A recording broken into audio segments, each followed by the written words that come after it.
bilion ringgit yang merupakan bajet terbesar yang pernah diumumkan sehingga sekarang. Dan untuk slot pada kali ini kita nak menganalisis sedikit berkenaan dengan bajet 2023 dan kita akan melihat apakah fokus terhadap sektor pengangkutan awam. Harapan bajet tambah baik pengangkutan awam. Kita bersama dengan Dr. Shahrin Nasir, iaitu pensyarah kanan program pengangkutan Fakulti Pengurusan dan juga Perniagaan Universiti Teknologi Mara Kampus Puncak Alam. Selamat datang ke Selamat Pagi Malaysia, Doktor. Apa khabar? Sihat, eh? Jadi bajet tahun lepas paling besar diperuntukkan sebanyak 332.1 bilion ringgit, dan juga kalau kita fokuskan dan cakupkan kepada sektor pengangkutan awam, subsidi sebanyak 209 juta untuk perkhidmatan pengangkutan udara di Sabah dan Sarawak. Kerajaan juga meneruskan pemberian subsidi bagi menampung sebahagian kos operasi perkhidmatan tren kurang ekonomik di luar bandar, dan juga untuk di Lembah Kelang khususnya di bandar ada inisiatif MyPass, MyRail 5 untuk murid sekolah dan juga murid sekolah.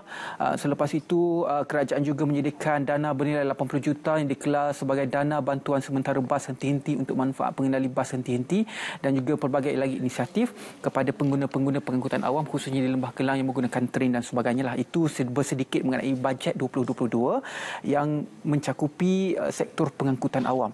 Kalau kita lihat sepanjang setahun pelaksanaan bajet 2022 dalam sektor pengangkutan awam, apa pandangan doktor terhadap bajet 2022 dan juga pelaksanaannya sehingga sekarang? Kalau kita lihat dari segi bajet pengangkutan awam yang di nombor 2 Diana. Kalau di Lembah Kelang fokus lebih kepada kita panggil tiket bundling lah. Di mana dia memberikan dari segi insentif kepada pengguna dari segi tiket untuk menggunakan pengangkutan awam, dan ini berjaya untuk meningkatkan penggunaan pengangkutan awam walaupun belum mencapai lagi apa tahap yang diinginkan, tapi ia memberi hala tuju yang betul lah untuk kita menggalakkan penggunaan pengangkutan awam di especially di Lembah Kelang. Dan kalau kita melihat secara keseluruhannya, memang pihak kerajaan tahun lalu memang memberikan kepentingan kepada mobiliti rakyat bagi memastikan rakyat mempunyai pilihan bagaimana untuk bergerak di tempat ke tempat lain dan tidak bergantung kepada kenderaan persendirian. Dan ini satu inisiatif yang bagus oleh kerajaan. Dan juga pada tahun lepas juga kerajaan menyediakan 115 juta bagi inisiatif PAS perjalanan bas dan rel tanpa had dengan harga RM50 sebulan. Kalau kita lihat dengan nilai RM50 sebulan untuk bajet 2023, adakah doktor melihat ia perlu ditambah dan juga diteruskan untuk kita memanggil dan juga mengajak lagi rakyat untuk terus menggunakan perkhidmatan awam? Ya, ia perlu diteruskan dan perlu ditambah baik sebenarnya. Saya perlu diperluaskan lagi. Maksudnya bukan hanya di Lembah Kelang, jika boleh kita diuturkan ke kawasan-kawasan lain di luar Lembah Kelang. Kerana dengan adanya PAS seperti ini, dia telah memberikan perjalanan yang tanpa had kepada pengguna, dan mereka dah tak boleh fikir lagi dah macam mana, dan dia perlu ada penambahan juga dari segi beberapa inisiatif yang lain supaya mungkin keluarga pun boleh menggunakan tiket tersebut. Dan saya berharap agar penggunaan tiket sebegini bukan setakat diberikan kepada satu operator saja, tapi dia perlu diintegrasikan dengan operator-operator yang lain. Kalau kita lihat sekarang ni, Rapid KL ada satu, KTMB ada satu tiketnya sendiri. So kalau tiket ini boleh digunakan untuk kesemua pengangkutan awam, tak kira sama ada di Lembah Kelang ada satu, di Johor ada satu, katakan di Perlis ada satu. Jadi dia akan lebih memberikan manfaat kepada rakyat dari segi pergerakan mereka, memudahkan pergerakan mereka. So penambahbaikan tu mungkin perlu dilihat, dan mungkin satu kajian perlu dilaksanakan macam mana nak memperbagaikan lagi penggunaan tiket sebegini. Adakah nilai pada pandangan doktor ia perlu dikurangkan lagi daripada RM50 sebulan, mungkin kita boleh bagi RM30 sebulan untuk kita panggil lagi orang untuk menggunakan perkhidmatan awam? Pandangan doktor bagaimana? Itu ialah kita kalau dia mengurangkan lagi, mana subsidi kerajaan akan lebih. Betul, itu betul. Jadi dia bergantung. Sekiranya kerajaan mampu untuk buat demikian, saya rasa itu adalah satu inisiatif yang baik, dan dia boleh menggalakkan lagi penggunaan pengangkutan awam di kawasan bandar especially. Dan ini akan memberikan lebih pilihan kepada rakyat supaya mereka boleh meninggalkan kenderaan persendirian mereka untuk kita bergerak ke kawasan-kawasan yang lain. Sebelum kita pergi kepada perbincangan di kawasan luar bandar, kita pergi dahulu kepada kawasan bandar, kita sambung sedikit tentang tren tadi. Antara isu yang berlega di kalangan masyarakat, terutamanya pengguna perkhidmatan awam di bandar di Lembah Kelang khususnya adalah lokasi train itu sendiri. Isu ini berlega bukan saja di media-media rasmi tetapi ia berlega di media sosial. Suara rakyat itu ada di media sosial. Katanya stesen kita tidak kena tempat. Nak akses susah untuk setengah-setengah masyarakat. Adakah bajet pada kali ini perlu untuk menitik beratkan bagaimanakah untuk memberi akses yang mudah perjalanannya ke train tersebut? Kerana train itu dah wujud, stesen dah wujud. Akses itu dan susah nak berjalan. Lepas tu kalau kita lihat, kalau saya melihat bajet untuk 2023 ni, kita kena, saya melihat juga dia perlu dilihat bersama-sama dengan RMK12 dan juga Dasar Pengangkutan Negara. Di mana kita dah ada dokumen-dokumen tersebut dan ada hala tuju menerusi RMK12. Dan kalau kita melihat dari segi location of station ni, dia memang bila kerajaan nak membuat MRT ke LRT ke, dia dah tengok jajaran yang sesuai, dia dah tengok lokasi yang sesuai. Jadi apa yang perlu dilihat adalah dari segi macam mana accessibility perlu dilaksanakan. Sebab itu kita panggil feeder bus service betul penting. Dan kalau kita lihat pada RMK12, salah satu daripada target kerajaan dalam masa sampai the next 5 years adalah untuk meningkatkan kita panggil first mile and last mile connection. Jadi bagaimana nak sampai ke stesen dan lepas sampai ke stesen lagi satu, bagaimana nak sampai ke last destination. Jadi sistem tidak boleh bergerak sendiri.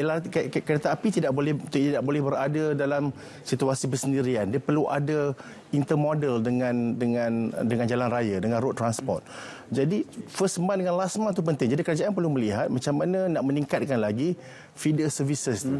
Sebab stesen memang dah macam tu dah. Kita tak boleh nak buat apa, tak boleh nak ke mana. Jadi feeder services tu sama ada perlu meningkatkan lagi feeder services dan juga perlu melihat juga kenapa orang tak nak naik.